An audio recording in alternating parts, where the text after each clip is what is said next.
One thing that can take up your time when maintaining your directory website is dealing with duplicate listings. Multiple listings with different information is confusing for your users and messy for your database.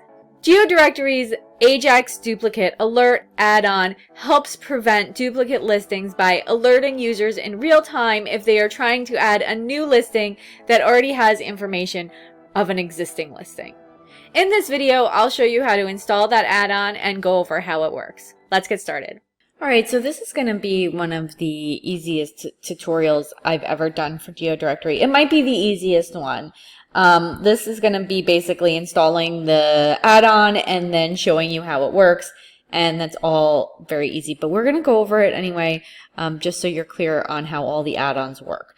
So first, let's install as usual. So go to GeoDirectory and then go to Extensions. Then we're going to scroll down to find the Ajax Duplicate Alert add-on, and we're going to click Install, and then we're going to click Activate.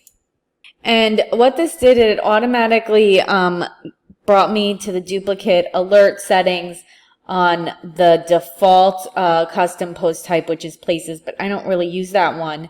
So make sure you're going to edit the settings on the custom post type you're meaning to. So I'm going to go to mine, which is RV Parks. I'm going to hover over and then click Settings. And then I'm going to click the Duplicate Alert tab. And these settings are pretty basic. Even when you click to Show Advanced, it's really just if you want a custom validation message for these specific fields, but I don't think that's necessary for me. I'm just going to keep the default validation message. What I am going to change is the fields to check. I'm not going to do the post title. I'm just going to do the phone number, and I'm going to do the website and the email address, because it seems to be that there's lots of RV parks with the same name. So I'm going to let that slide, but there's not going to be, RV parks with the same phone number or website. When you're done with this, click Save Changes. And we're basically done here, but let's go ahead and test it just so we can see that it works. So to test it, what I'm going to do is I'm going to go to one of my listings, and I'm going to copy the phone number of one of the listings, and then I'm going to try to add a listing with that phone number. So we're just going to go ahead and copy this. And then we're going to come up here and we're going to go to Pages, and we are going to view the Add Listing page. And then we're going to scroll down and we're going to put in the phone number right here.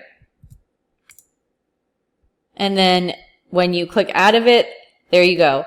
There's the alert that's saying that there is an RV park with this field already listed. Make sure you're not adding a duplicate entry. So there we go, we're all done, and this should keep your directory much cleaner. If I was helpful to you, please don't forget to like and subscribe. If you have any questions, go ahead and comment below and I will help you out. If you are building your own website, I do have a freebie download in the description that will walk you through everything you need to know to get your site live. Thank you so much for watching.